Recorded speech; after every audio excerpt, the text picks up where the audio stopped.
Stewardship. My name is Casey, and I am the manager of the Larimer County Land Stewardship Program, which is housed in the Department of Natural Resources. We have various services for citizens in the county, and a lot of the information for those services is on this rack card. I'm going to pass around. So we have we can make weed control recommendations. We have a list of applicators, consultants, mowers, and seed companies on our website.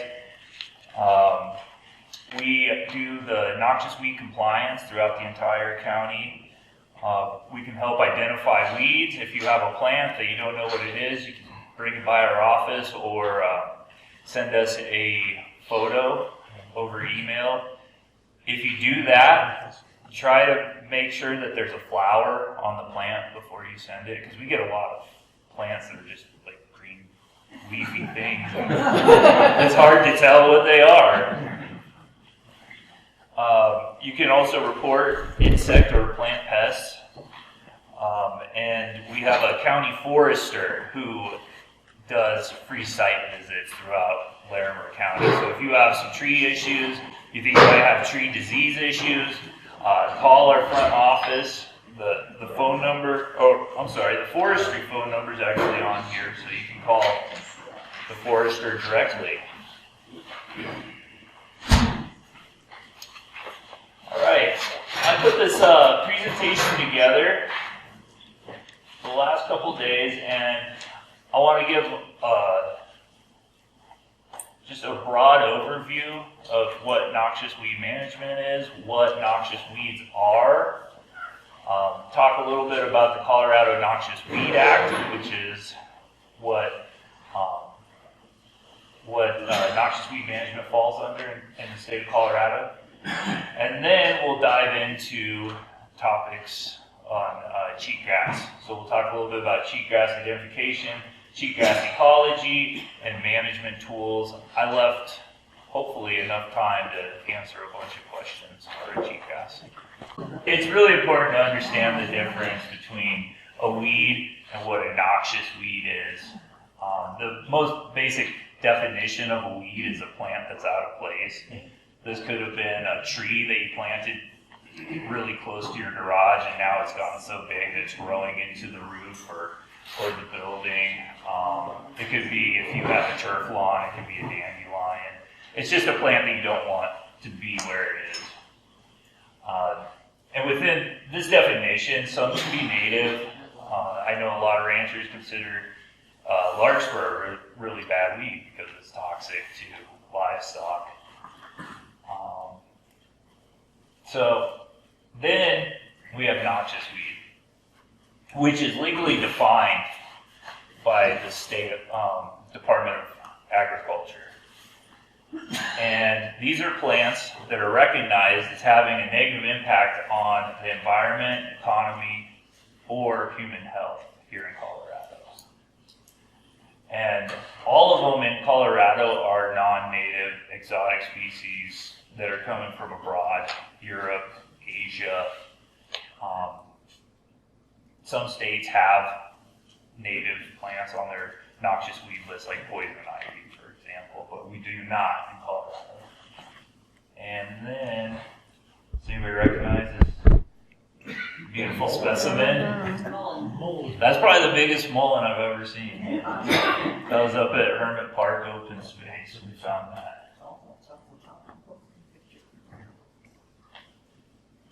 So here's why we manage weeds. This is all in Montana, where they have 3 to 5 million acres of knapweed, spotted knapweed mainly. And so, see all this red here, that's all knapweed, and it just kind of keeps going. And when it's on the computer, you can actually see back here on this hill that's it's covering that hillside. So you can tell that it's so invasive, it's pushing out the desirable vegetation. It also makes your pastures and rangelands not useful for the livestock or resources that you have on the property.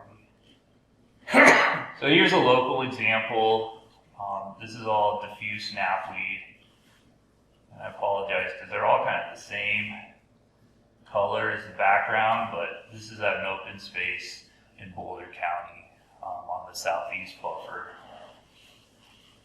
So we have thousands of acres of these noxious weeds in Colorado. We don't want millions of acres like some other states in the West have. So in 1992, legislators got together and they created the Colorado Noxious Weed Act. And then in 2003, they amended it and updated it to prioritize various species statewide. So before, it was up to the local counties and municipalities to designate which plants were noxious weeds. And then in 2003, they said, no, here's the plants that are prioritized throughout the state based on occurrence in the state. And it's an unfunded mandate that is put on the municipalities and counties that they have to enforce this law on private lands.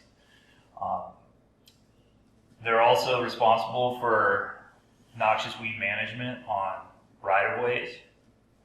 So on county right-of-ways, that's our department that does noxious weeds, like on 74E out here on the shoulder. And it's also mandatory that municipalities and counties adopt a weed management plan. Last year, we formally adopted the Larimer County Weed Management Plan by the Board of County Commissioners, and that's now on our website if any of you are interested. And within that plan, we highlight priorities, we list what resources we have available, what resources are available for landowners, and go through our compliance process and how we make decisions on who gets courtesy letters versus enforcement letters versus enforcement actions. I will say I've been the countywide coordinator, noxious weed coordinator for, this is going to be my 4th season, and in that time we've done 3 enforcements. So I not even averaging 1 a year yet. So it's mostly education and outreach, but it's also a lot of inspections and monitoring and making sure the landowners are meeting their responsibilities.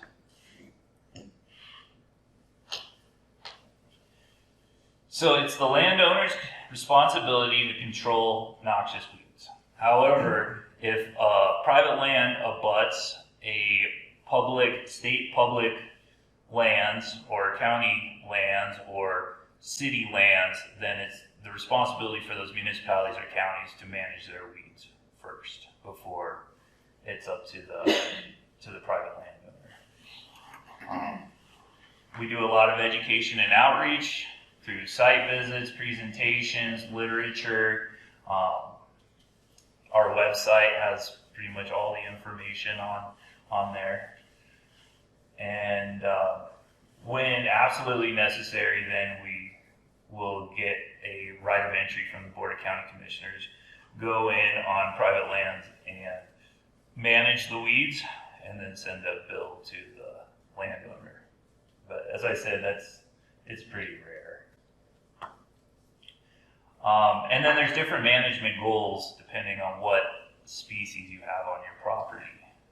Some, if there are really high priorities within the state or within the county, they have to be eradicated, which means you can't just mow it or throw insect biocontrols out onto it. You actually have to kill the individual plant.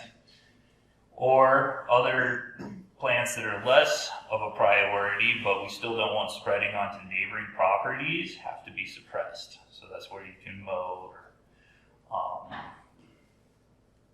or burn or stuff that will just kind of keep it from moving further. And then there's a state noxious weed list that we use to guide those priorities. And this photo here, so this is a picture down by Horsetooth Reservoir. Here's the fence line. And this is on the federal lands. You see it's mostly grass, a little bit of cheatgrass. You know, you can get rid of all the cheatgrass with it. And then this is all leafy spurge or Dalmatian toadflax. So you can see how it'd be easy for this to go to flower. Jump fence lines. So here's the different priority designations. There's List A, List B, and List C noxious weeds. List A noxious weeds are the highest priority because they're not widely established in Colorado. They may be somewhat prevalent in certain counties, but as an entire state, there's not that many infestations of them. A good example is myrtle spurge. Down here, we have a considerable amount in Larimer, Boulder, Jefferson County, but then there's only a couple other counties in the state that have larger infestations of that plant. Same with purple loosestrife and Mediterranean sage, which this actually isn't very prevalent in Larimer County. We've been working really hard to eradicate it over the last 10, 12 years. So 7 of these 23 species are in Larimer County. Myrtle spurge, purple loosestrife, hairy willow herb, Mediterranean sage, yellow star thistle, cypress spurge, orange hawkweed. How many of those do you see up here? Do you know? Are they elevation dependent? You know, I wouldn't be surprised if there is some myrtle spurge up here because it was an ornamental species that greenhouses sold as erosion control and bank stabilization in mountain communities. But off the top of my head, I can't think of any. Canadian thistle didn't make the list? No, we'll get to that one. List. Not the A list. So here's a yellow star thistle in, I believe this is Idaho, and you can see that this is the same as that spotted knapweed. It just kind of keeps going further and further up these hills and just really degrades rangelands. This is what we're really trying to prevent from happening. California has somewhere upwards of 12 to 20 million acres of this plant. And I'm happy to report that here in Larimer County, we've been managing it to a point where we haven't found any new plants the last 3 years in the same areas that have had this species. So eradication is possible.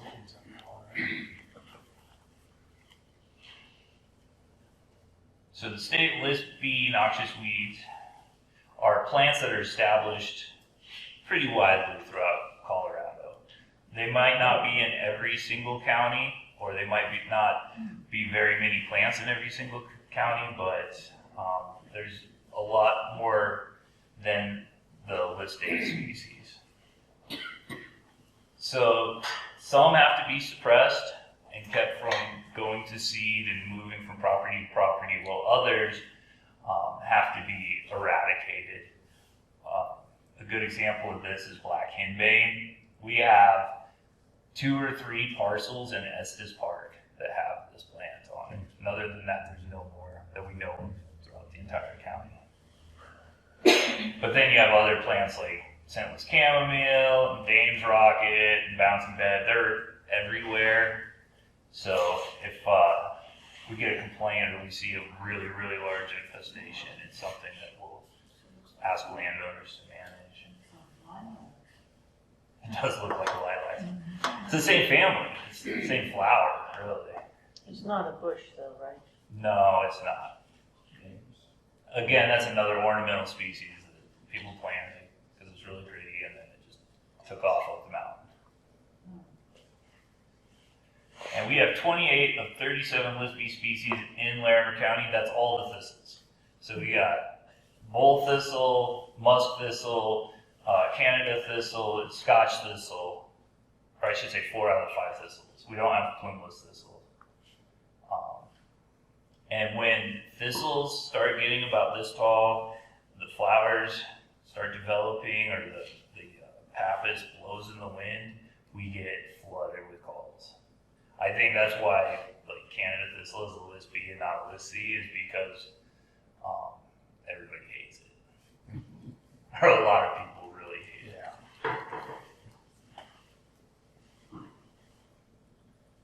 And then list C noxious weeds, such as cheatgrass, are really well established throughout Colorado. And management is recommended, but not required by law. So if property owners want to know how to manage these plants, we're more than happy to educate them on how and give them recommendations, but it's not something that we would ever send an enforcement letter out for. What's that picture on the top right? So that's a goat head. Oh, yeah. Stuck in your I know. I feel like anybody who owns a bicycle thinks this should be like a list A weed because they're awful. I got a flat tire in my garage right now because of this. And dogs feed. Yeah, I feel so bad for dogs when they walk on them. Yeah. And then bindweed, common mullein, and cheatgrass. So it's been my experience in mountain communities such as this. It's mullein and cheatgrass that they're really wanting to manage. Are you going to talk a little bit about cheatgrass? Yeah, so here's our priorities. Pretty straightforward. List A, species that are eradicatable, that are list Bs, like that black henbane. I didn't touch on watch list species. These are plants that potentially could get listed in the future that the Department of Ag have us collecting data on. One of which is pretty prevalent up here is Horiolisum. That's on the watch list. It's that really pretty little white flower that's everywhere. List B species outside a containment boundary. So if there's a containment boundary set up in the county, like in a watershed, or it's just, we know of an area where it's really bad, but outside of that, there's not very much. That's a containment boundary. So outside of that is a higher priority than what's inside, and then list C species, and then other troublesome weeds that landowners may have, which is in conflict with their land use goals. Like I get a lot of people that want to get rid of rabbit brush because it's just all over their property. All right, is there any questions about the noxious weeds, state list, or the law, or regulations before we move on to cheatgrass?